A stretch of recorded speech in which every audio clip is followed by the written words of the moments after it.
Estamos estudiando la carta de Pablo a los romanos, ¿recuerdas? Hoy vamos a estudiar el capítulo 2 y quiero recordarte algunas cosas. Lo primero es que es una carta. Es importante no perder de vista que es una carta, la carta que Pablo, el apóstol, escribe a los romanos, a los creyentes que viven en Roma, la capital del Imperio Romano. Y sabes, como te has dado cuenta en las últimas enseñanzas, los últimos miércoles, hemos hablado de cosas profundas, asombrosas, cosas que nos asombran acerca de Dios, como lo es el Evangelio, la gloria de Dios en el Evangelio, que es lo que veíamos en la primera sesión. Y la semana pasada veíamos un tema que no nos gusta, que nos gusta que nos hablen del amor de Dios, pero cuando de pronto la Biblia nos indica o nos habla acerca de la ira de Dios, viene una contradicción en nuestra mente, porque pensamos, no, ¿cómo un Dios bueno puede tener ira y puede tener indignación? Y hablamos acerca de lo que significaba esto y cómo en la misericordia de Dios Él revela su ira, su indignación, revela la justa indignación de Dios, pero no es una indignación conforme la del hombre, no es una ira desatada, sino que revisamos que el carácter, la esencia de Dios mismo es que es un Dios misericordioso, lento para la ira y grande en misericordia. Entendíamos eso y entendíamos que el hombre en algún momento decidió, teniendo la posibilidad de creer en Dios, teniendo la posibilidad de conocer a Dios, decidió resistir a la verdad. El ser humano decidió no glorificar a Dios. Y como consecuencia de eso, entonces el ser humano fue abandonado a sus propias pasiones, a sus propios pecados, fue entregado a una mente reprobada y como consecuencia de eso el hombre quedó lleno de toda injusticia y entonces el hombre quedó a expensas de sí mismo, de sus propias decisiones y entonces el hombre es capaz de cometer los hechos más viles y más vergonzosos que nos podamos imaginar. Pablo escribió ahí a partir del versículo 24 del capítulo 1, una lista de actos vergonzosos, innombrables, que pueden hasta sonrojarnos, que puede decir, ¿cómo puede ser posible? Eso yo no lo he visto, yo no lo he mencionado, pero es cierto. El ser humano es capaz de eso y más porque ha decidido dejar a Dios y entonces Dios ha dicho, ok, ¿quieres entregarte al pecado? Ve al pecado. Pero Dios siempre, desde el principio, desde la eternidad, Él creó un plan de salvación, una idea para salvar al hombre justamente de esta condición. Eso se llama el Evangelio. Y el Evangelio tiene que ver con Jesús y la obra de Jesús. ¿Para qué? Para permitir que tú y yo tuviéramos esperanza y fuéramos rescatados de esta espiral de corrupción, de perversidad, de pecado. Y entonces pudiéramos escapar de la ira de Dios. Y entonces la semana pasada comenzamos a leer todo esto. Y yo sé que tú de pronto te quedaste pensando en algo. Dijiste, pero yo no soy tan malo. Yo no soy tan malo, yo no. Yo a lo mucho, pues me como a escondidas un tarro de Nutella sin que nadie se dé cuenta, ¿no? Ese es mi pecado más grave. Mentiroso, ladrón. No, yo nunca he matado a alguien, ni siquiera tengo esa intención, pero ¿cuántas veces has deseado vengarte y que un tren pase por encima de alguien que te ha hecho mal? No. Después de haber leído eso, viene a nuestra mente, yo no soy tan malo, yo no engaño, yo no robo, yo no he robado un banco. Yo no he matado a nadie, yo no he secuestrado a nadie. Comienza, y no vamos a repasar toda esta lista de crímenes y delitos, pero eso viene a nuestra mente. Y entonces, Pablo, que está escribiendo una carta, no olvidemos eso, está tocando temas profundos, pero está escribiendo una carta. Eso habla de lo personal, de lo íntimo y de lo importante que está ahí. No es un tratado teológico, como muchos dicen, pero sí tiene temas muy profundos acerca de Dios, acerca del Evangelio y acerca de la salvación. Y entonces el verso 1 del capítulo 2 dice, por lo cual, o sea, después de todo lo que hemos visto, Y leo el versículo 32 del capítulo 1, quienes habiendo entendido el juicio de Dios, que los que practican tales cosas son dignos de muerte, no solo las hacen, sino que también se complacen con los que las practican. Por lo cual, verso 1 del capítulo 2, eres inexcusable. Oh hombre, quien quiera que seas tú que juzgas, pues en lo que juzgas a otro te condenas a ti mismo, porque tú que juzgas haces lo mismo. Mas sabemos que el juicio de Dios contra los que practican tales cosas es según verdad. ¿Y piensas esto, oh hombre? Tú que juzgas a los que tal hacen y haces lo mismo, ¿que tú escaparás del juicio de Dios? ¿O menosprecias las riquezas de su benignidad, paciencia y longanimidad, ignorando que su benignidad te guía al arrepentimiento, pero por tu dureza y por tu corazón no arrepentido atesoras para ti mismo ira para el día de la ira y de la revelación del justo juicio de Dios? Vamos a hacer una oración. Señor, estamos frente a este texto y seguimos, Señor, mirando la necesidad que tenemos de creer en el Evangelio. Hoy venimos, Señor, otra vez a ser examinados en lo más profundo de nuestro ser. Ven hoy y permítenos no solo examinar lo que hacemos, sino lo que sentimos, lo que pensamos. Y otra vez reflexionar sobre lo tanto que necesitamos del Evangelio, Señor. Ayúdanos en esta noche en el nombre de Jesús. Amén. Por lo cual, todos somos dignos de muerte, pero tú dices, yo no he cometido ninguno de estos actos. Pero Pablo inmediatamente dice, eres inexcusable, no puedes poner ninguna excusa. Pablo anticipa cualquier juicio. Antes de pensar que tú tienes algo con qué defenderte para escapar del juicio de Dios, te dice, no te puedes exculpar, no puedes impedir, eres inexcusable, no hay excusa alguna que pueda valer. Entonces, ¿pero por qué? Yo no cometo esas cosas, yo no he cometido esas cosas, ni siquiera me las he imaginado algunas de ellas. Y entonces de pronto parece injusto, pero no tenemos excusa. Pablo comienza diciendo oh hombre, quien quiera que tú seas. Y entonces otra vez viene esa pregunta, ¿a quién se está refiriendo Pablo? Acuérdate que la semana pasada decíamos, ¿se está refiriendo a los gentiles, a los no judíos? ¿O se está refiriendo también a los judíos? ¿A quién ahora se va a referir Pablo? Y Pablo se va a seguir refiriendo al ser humano en su conjunto. Por supuesto que a la segunda parte de ese capítulo se va a referir a los judíos, a los religiosos, pero de pronto el no judío, el gentil, dice, yo no soy tan malo, yo no he cometido todas estas cosas. Y entonces Pablo va a describir a una persona, el que se cree que tiene muy buenos principios, el que tiene muchos valores, el moralista. Esa persona que él define como que ¿qué? Oh hombre, quien quiera que seas tú que juzgas. Y ahí está el tema, porque cuando empezamos la semana pasada a revisar toda esta lista de actos, tú comenzaste a evaluar. Tú que juzgas, comenzaste a clasificar, ¿no? Empezaste a decir, no, pues no, yo no, ese no, bueno, ese poquito, el otro no, ¿cómo crees? Comenzaste tú a juzgar contigo mismo. Y empiezas a hacer como una evaluación y decir, bueno, efectivamente, yo no soy tan malo. Estos actos horribles yo no los puedo cometer ni los voy a cometer.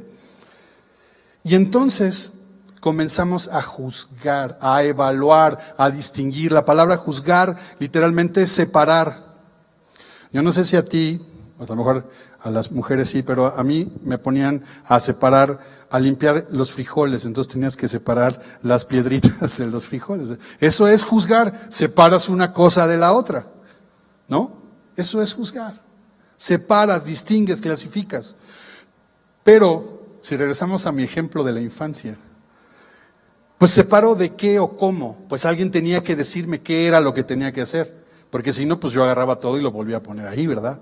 No, pues tienes que separar las piedras de los frijolitos. Bueno, el moralista Es esa persona que cree tener principios, cree tener valores que le permiten distinguir qué está bien de lo que está mal. Y entonces, así mismo se considera con la capacidad de distinguir, de separar. Primero, dices, estos actos son horribles, estos no son tanto, y yo no he cometido ninguno de ellos. El problema es que no solo nos juzgamos a nosotros mismos, que no solo buscamos evaluarnos de acuerdo a nuestra conveniencia, a nuestros principios. ¿Cuáles principios? ¿Cuáles valores? Bueno, es curioso, pero el ser humano, dentro de sí mismo, tiene una noción del bien y del mal. Recordemos el Edén, recordemos Génesis 3, recordemos el Edén y recordemos que el hombre y la mujer fueron puestos por Dios en el Edén. Y en el Edén Dios les dio una instrucción. Bueno, puso a Adán a labrar el huerto, a cuidar del huerto, y les dio una instrucción, no comer de un fruto de un árbol, ¿ok? Entonces, el ser humano, incluso antes de pecar, antes de desobedecer a esa instrucción de Dios, conocía lo bueno, disfrutaba de la creación de Dios, de la bondad de Dios, del diseño perfecto de Dios con la creación, y disfrutaba de Dios mismo, porque Génesis 3 nos hace ver que Dios se paseaba en el huerto todos los días por la tarde. No había nadie que interviniera entre el hombre y Dios. Era una comunión plena, total. Entonces, desde incluso antes de la caída del hombre, Adán y Eva conocían lo que era bueno y sabían lo que era incorrecto. ¿Cuál era el criterio para saber qué era lo incorrecto? La palabra de Dios, el dicho de Dios, la instrucción de Dios. Pero Adán y Eva fueron seducidos por la serpiente, bajo el pretexto de ¿qué? De ser como Dios para conocer el bien y el mal. Ya lo conocían, pero fueron seducidos. Fueron seducidos por eso, para conocer el bien y el mal y no morir. Y fíjate qué paradoja esta, ¿no? Adán y Eva son seducidos por esta serpiente que los engaña a través de conocer el bien y el mal y ser como Dios y no morir, cuando justamente la muerte es la consecuencia del juicio de Dios por haber pecado y desobedecido a Dios. Entonces el hombre tomó y la mujer tomaron de ese fruto, y entonces el texto dice que conocieron el bien y el mal. Ya lo conocían antes, pero significa que ahora lo experimentaron. Ahora han experimentado el mal en sus vidas, habían experimentado el bien, sabían lo que era incorrecto, lo que no debían de hacer, pero ahora el ser humano experimentó en carne propia la maldad, el pecado, las consecuencias de su pecado, y eso está en toda la raza humana. Tú y yo, en el fondo de nuestro corazón, sabemos lo que está bien y lo que está mal. Y entonces hacemos decisiones, hacemos juicios, hacemos evaluaciones y llegamos a conclusiones como: yo no soy tan malo, yo no he cometido estas cosas. Y no solo eso, sino que quien quiera que seas tú que juzgas, pues en lo que juzgas a otro, juzgamos a otros de acuerdo a ese criterio de bien y el mal. De acuerdo a lo que yo considero que es bueno o malo, juzgo a los otros. Me considero superior. Considero que lo que yo pienso y lo que yo hago es mejor y que entonces puedo escapar del juicio de Dios. Puedo evitar la condenación. Por supuesto, no todos los actos descritos son igualmente graves. No tienen, pero siguen siendo pecado, siguen siendo abominación, sigue escupiéndole a la cara a Dios con nuestra rebeldía. Y en el fondo, lo que este personaje, cuando hacemos y pensamos de esta manera, lo que estamos haciendo es autojustificarnos. Estamos confiando en que nuestro propio criterio, nuestros propios principios, nuestros propios valores y nuestro comportamiento son una excusa para evitar, son un impedimento para evitar el juicio de Dios. Cuando yo me autojustifico, me siento mejor que otros. Yo juzgo, entonces estoy juzgando a otro, yo soy mejor que otro. Cuando yo digo yo no soy así, cuando yo digo yo tengo principios, cuando yo digo yo tengo valores, yo no haría eso, yo no cometería eso, me estoy creyendo mejor que otro, estoy creyendo que por mi buen comportamiento, entre comillas, no voy a ser juzgado, y estoy creyendo que por no hacer estos actos vergonzosos, por no cometer estos escandalosos pecados, entonces yo estoy bien con Dios, estoy en una relación correcta con Dios. Me quiero exculpar y termino bien clavado, completamente hundido, porque dice, tú que juzgas a otro, te condenas a ti mismo. Y es que en esta evaluación, en este juicio, la palabra está ligada a condenar, es decir, no estamos evaluando para darle oportunidad al otro de defenderse, sino que al juzgarlo estamos diciendo, estás mal, pero yo estoy bien. Qué diferente es Dios. Dios revela su ira, nos hace saber lo que le indigna, nos hace saber las consecuencias de resistirnos a su verdad y al Evangelio. No obstante eso, Dios llevó a cabo su plan de salvación, el Evangelio, y nos da la oportunidad de creer en Él y de ser salvos.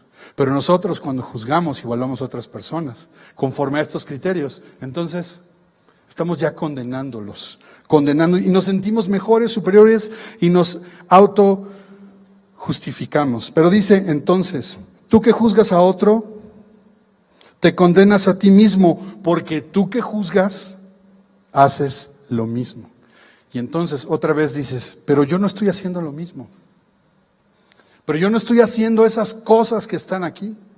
Yo no estoy matando, robando. Yo no estoy asesinando, no estoy secuestrando, no estoy cometiendo esta lista de actos vergonzosos. Yo no hago eso. ¿Por qué me acusa Dios y dice que hago lo mismo? Pero antes de explicar eso, recordemos lo que dice el verso 2, que ya lo hemos estudiado, mas sabemos que el juicio de Dios contra los que practican tales cosas es según verdad. Dios no se ha equivocado, O sea, no tenemos excusa, dice Pablo. Y número 2, el juicio de Dios es según verdad, así que no acuses a Dios de injusticia, O sea, no tienes excusa, pero tampoco puedes alegar que Dios está juzgando imparcialmente. Dios y su juicio es completamente justo y verdadero.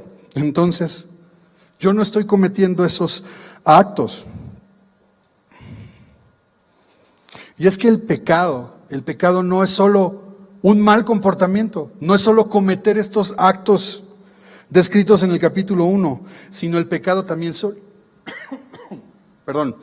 actitudes, son deseos, son intenciones del corazón que van en contra de Dios. Sí, probablemente, como te decía al principio, tú no has matado a nadie, pero a lo mejor has deseado que le pase a alguien, a tu peor enemigo.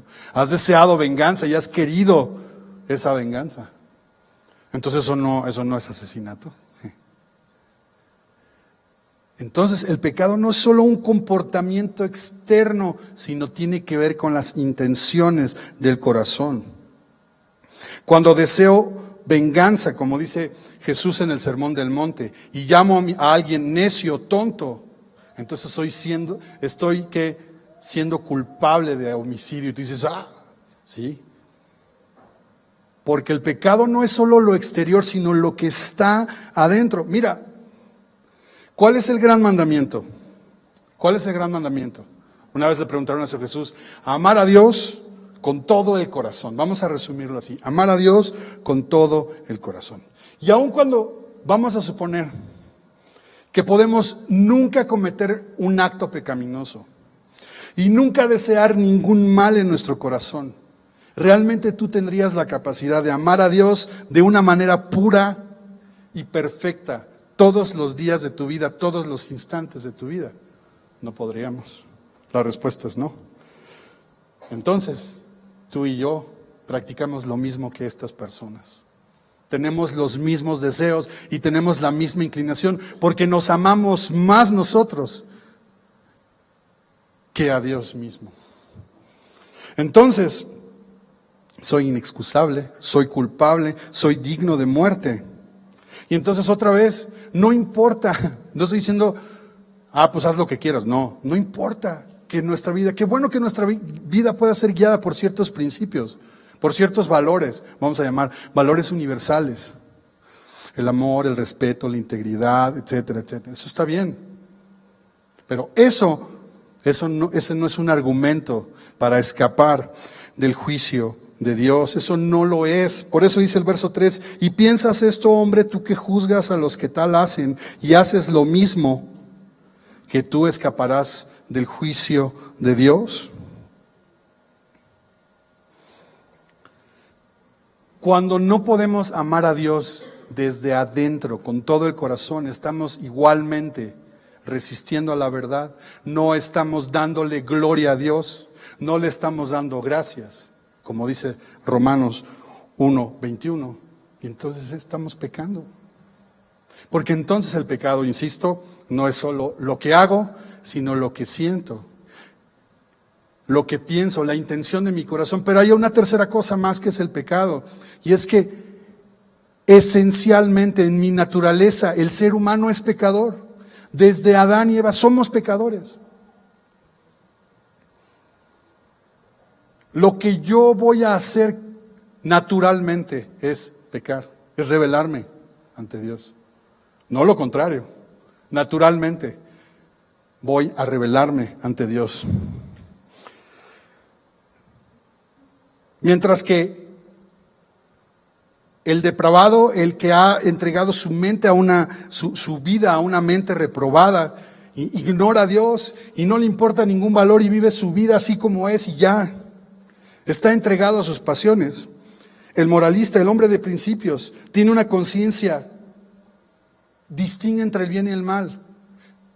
A veces ese bien y ese mal no le permite tener la fuerza para evitar el mal después de haber cometido un pecado, después de haber dicho algo, sentido algo. Viene Pepe Grillo, la conciencia, que es como un tribunal interno que te dice lo que está bien y lo que está mal, y te sientes mal, pero no pudiste haberlo cambiado, no pudiste haber decidido, porque no, en ti y en mí no está esa capacidad natural para obedecer a Dios, sino lo natural es rebelarnos ante Dios.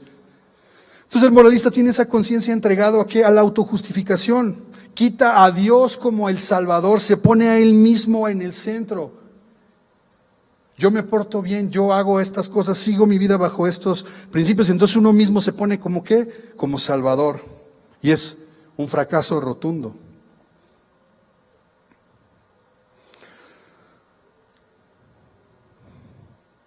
Verso 4. No solo piensas, o sea, sabes que el juicio de Dios es verdadero, piensas que tienes una excusa, piensas que puedes escapar del juicio de Dios. Pero lo peor es lo que sigue.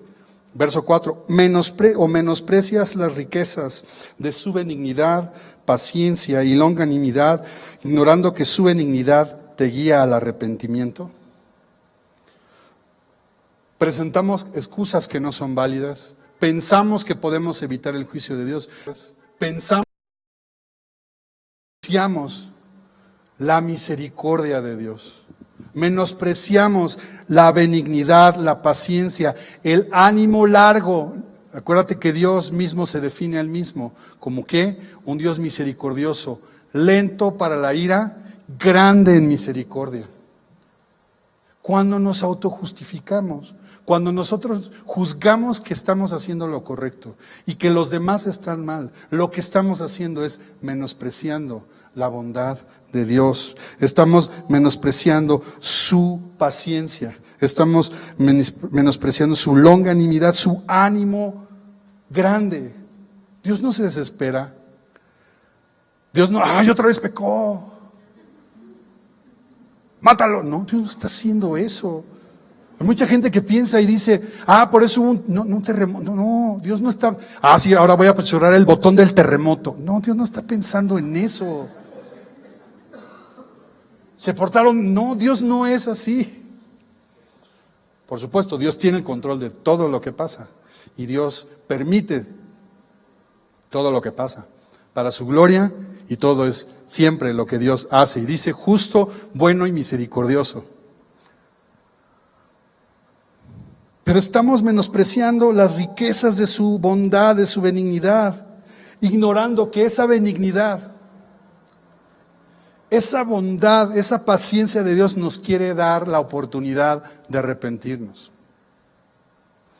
Como veíamos la semana pasada y como decía yo, y dice por ahí el cantante, el sol nace para todos. Es una bendición, hay una gracia común para todo el ser humano, para todos.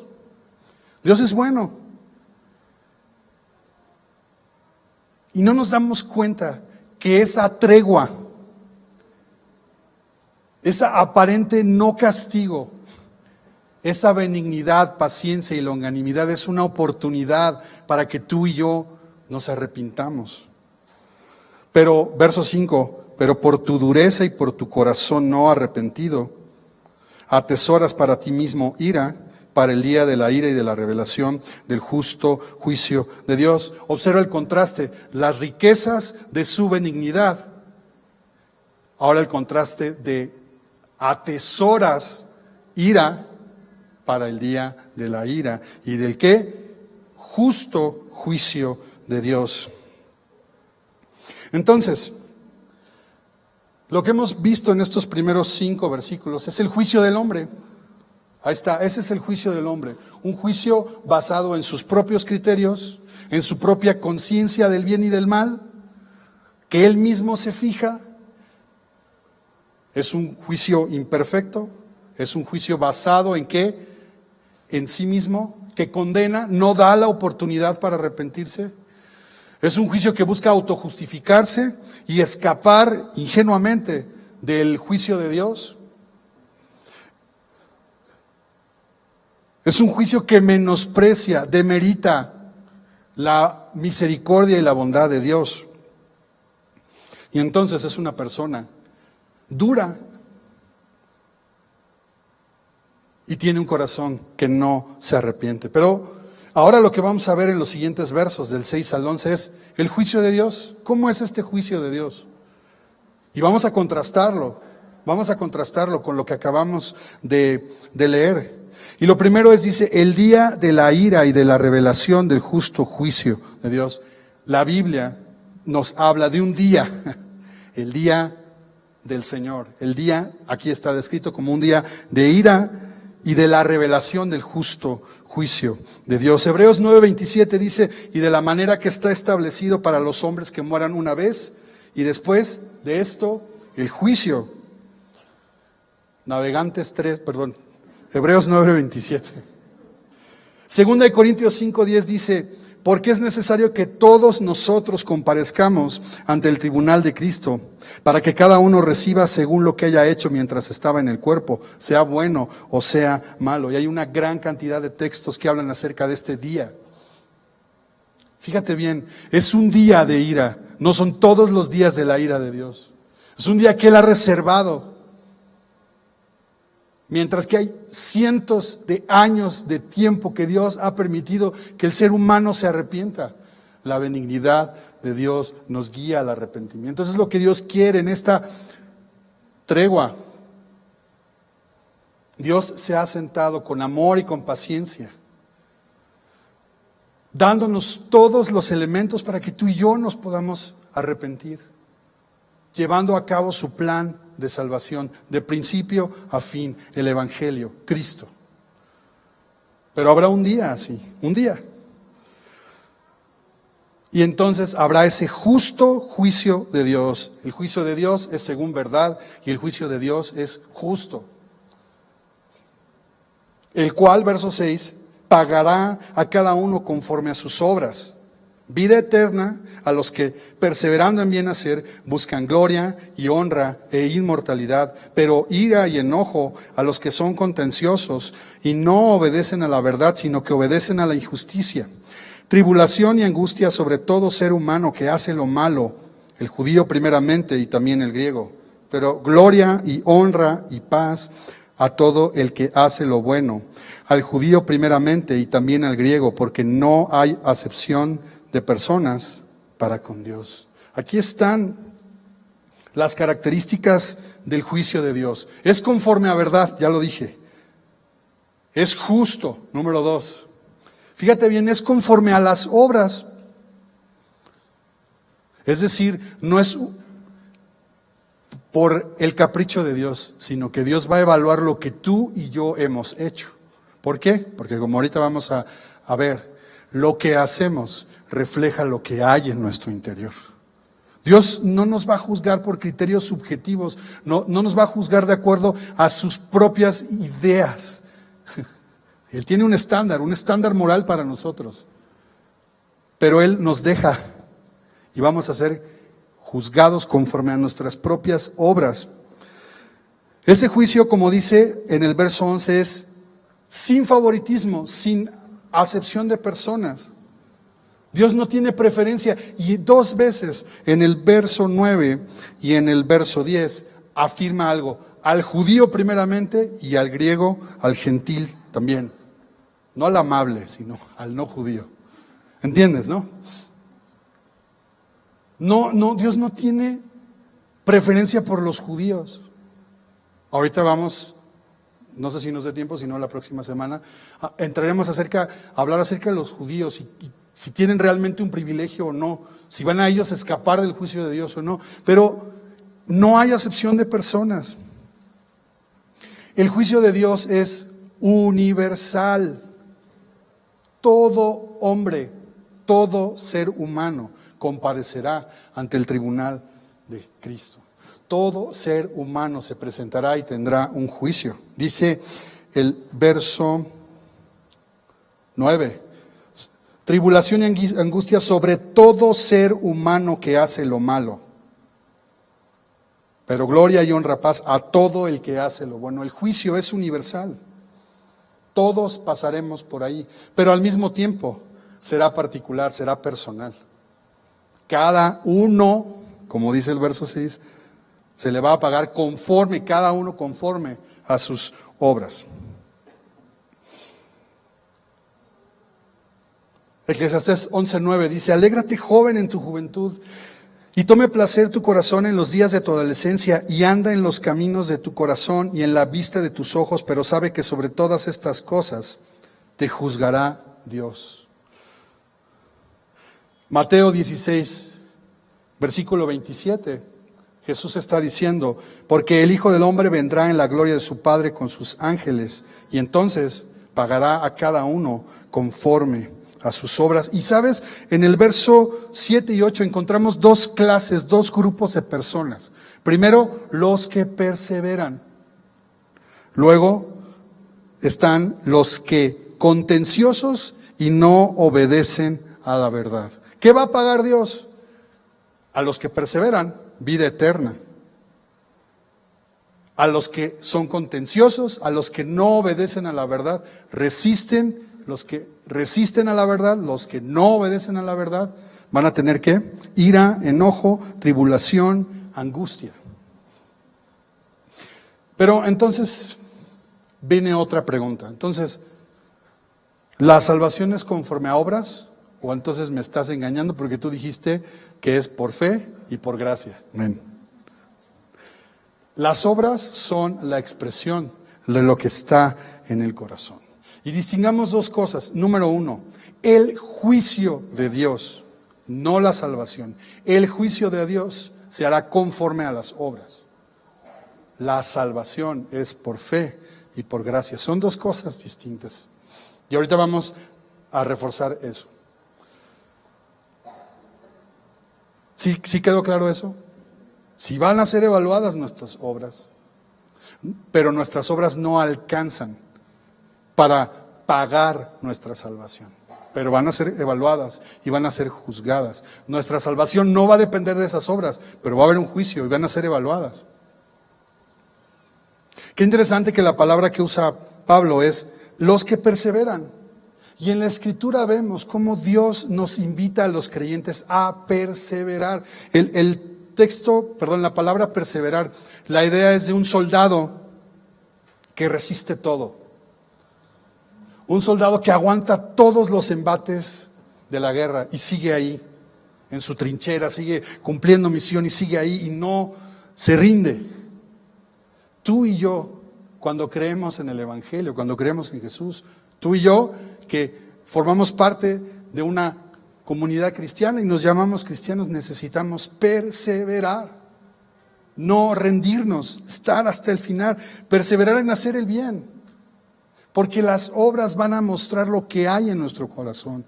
Un corazón que ha sido rescatado, un corazón que está agradecido, porque al conocer su condición, lo que estamos viendo, se sabe perdonado y redimido. Tiene que cambiar su forma de vivir, tiene que demostrarlo. Otra vez, eso no es para salvación, pero tiene que haber una evidencia, y la Escritura aquí nos está hablando, nos está exhortando a perseverar haciendo el bien. Dice, los que buscan gloria y honra e inmortalidad, los que buscan las cosas eternas, los que no están solamente buscando el aquí y el ahora, sino los que están viviendo en este mundo, no como vive este mundo, sino anhelando la eternidad, perseverando en hacer el bien. Pero hay otros, los contenciosos, los partidarios, los que facciosos, los que no obedecen a la verdad, los rebeldes. Ellos tendrán tribulación y angustia por haber hecho lo malo. Y naturalmente eso es lo que nos corresponde hacer. Probablemente tú y yo no nos identificamos con la persona que está descrita en el capítulo 1. Pero no caigamos en el error de pensar que porque venimos a la iglesia, porque somos semillosos, porque estudiamos verso a verso, porque servimos, porque ya no somos como los demás, ¿no? Porque ya soy mejor que otro y entonces juzgo, y justamente el texto está hablando de eso.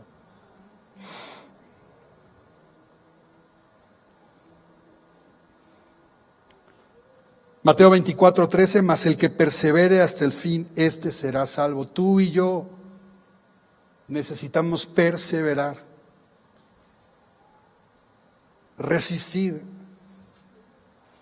Hebreos 3:14 y 15 dice, porque somos hechos participantes de Cristo, con tal que retengamos firme hasta el fin nuestra confianza del principio. Tenemos que retener, tenemos que perseverar.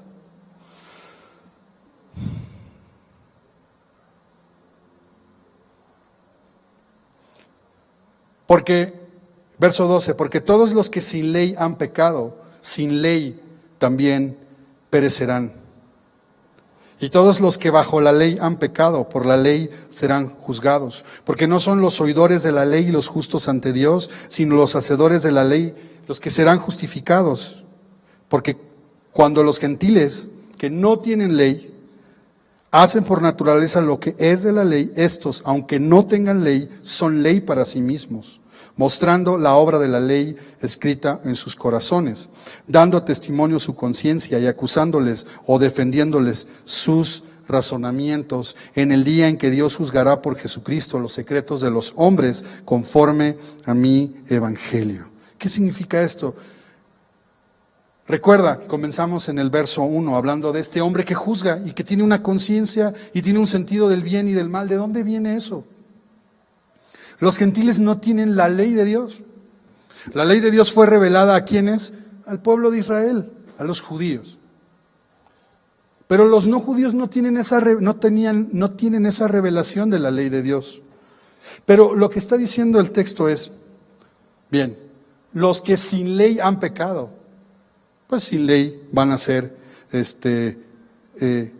sin ley van a morir. Pero los que bajo la ley han pecado, por la misma ley van a ser condenados, es decir, no van a ser justificados.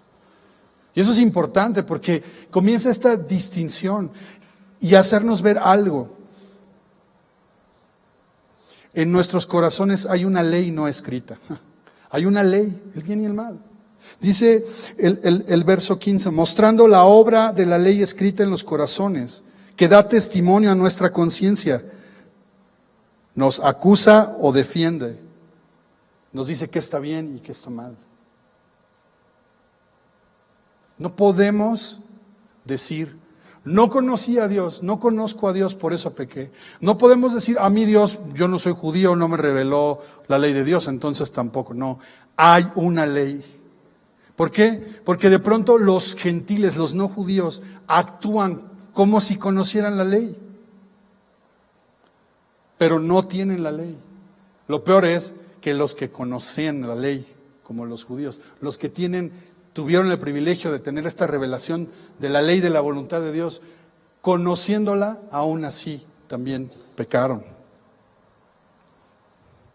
Este es el fundamento del juicio de Dios. ¿Quién puede cumplir la ley a la perfección? Nadie tampoco.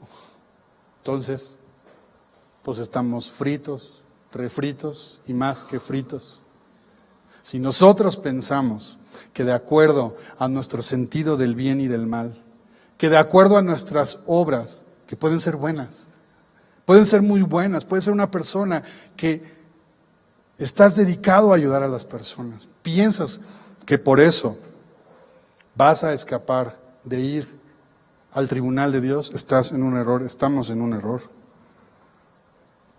Verso 16 dice: en el día en que Dios juzgará por Jesucristo los secretos de los hombres conforme a mi evangelio. Y aquí está la buena noticia. Unos van a ser juzgados sin ley, otros van a ser juzgados por la ley. Ni los que están sin ley pueden justificarse, ni los otros tampoco, por haber cumplido o incumplir, no se puede. Pero en el día en que Dios juzgará, ¿por quién? Por Jesús. Ahí está. Vamos a respirar tantito, porque ahí está. Significa que entonces hay esperanza. Al final van a ser evaluadas nuestras obras. Habrá algunos que a lo mejor, mira, qué bueno, no es suficiente para salvar. Pero al final el resultado de ese juicio es ¿por quién? Por Jesús. Jesús es la base y es el fundamento de la decisión de Dios, de la decisión de no condenarnos. Tú y yo, como ya viste, por el lado que veas, estamos condenados. Pecamos, cometemos actos vergonzosos, deseamos pecar y naturalmente nos rebelamos delante de Dios. No podemos hacer otra cosa. No por vivir una vida ejemplar, intachable a los demás, voy a ser excluido del juicio de Dios. Sigo siendo un pecador. No puedo amar a Dios con todo mi corazón. Solo hay una obra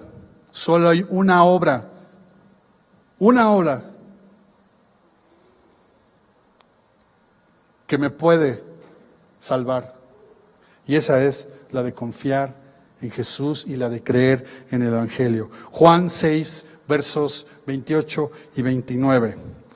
Le dijeron a Jesús: ¿qué debemos hacer para poner en práctica las obras de Dios? Respondió Jesús y les dijo: esta es la obra de Dios, que creáis en el que Él ha enviado. Al final, en el día en que Dios juzgará a todos los hombres, lo que va a decidir es si confiaste en Jesús o no confiaste en Jesús. Eso es lo único que va a hacer la diferencia. Juzgará por Jesucristo los secretos de los hombres. Fíjate bien, Dios no solo va a mirar lo que hacemos, sino lo que hay dentro de nuestro corazón. Y es ahí, en la oscuridad de nuestro corazón, a lo mejor de nuestro sucio y cochino corazón, que tú y yo tratamos de disfrazar con buenos actos, con obras buenas, que ahora que hemos puesto nuestra confianza en Jesús, podemos sentir el anhelo de hacer cosas buenas, pero eso no nos puede justificar. La única obra que va a hacer la diferencia es que creer en el que Él ha enviado, creer en el Evangelio, creer en Jesús, Jesucristo. El Evangelio de Dios es lo que hace la diferencia, es la única obra. Esa es la única obra que nos va a librar de la condenación. Dios va a juzgar tus obras y las mías, y todas van a ser insuficientes, todas, excepto la obra de creer en Jesús. Esa es la única obra que además es un regalo. Tú no haces nada, aún creer en Dios, la fe es un regalo que Él nos da. Creer en el Evangelio, la única excepción, la única defensa que tú y yo podemos poner en el día del juicio es: tu confianza en Jesús. Eso es lo único, eso es exactamente lo único que puede librarnos del juicio de Dios.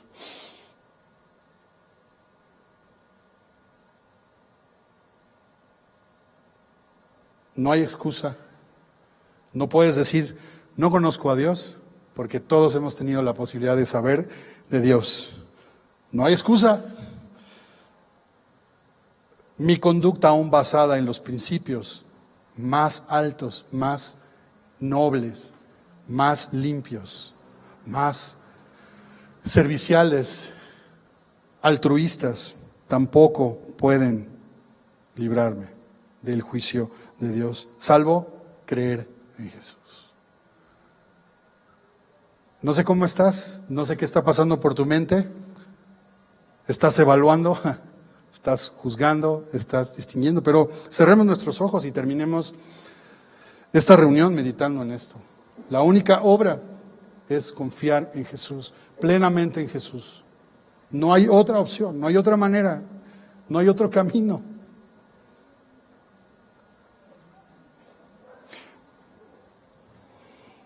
Señor, necesitamos de ti y otra vez somos confrontados, Señor, porque hacemos el mal, porque deseamos y naturalmente nos inclinamos al pecado, Señor.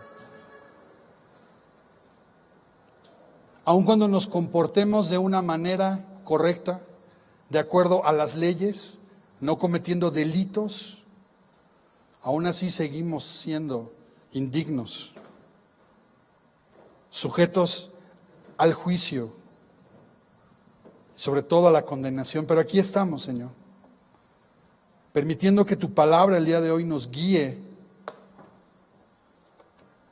en esta evaluación de nosotros mismos, para no juzgar a los demás, para no justificarnos a nosotros mismos, sino para una vez más reconocernos pecadores, necesitados de ti, y agradecer que tu bondad, tu ánimo grande, tu paciencia, hasta el día de hoy nos quiere llevar al arrepentimiento. Señor, necesitamos de ti, necesitamos de ti. No hay otra cosa de la que podamos agarrarnos más que de ti, Señor.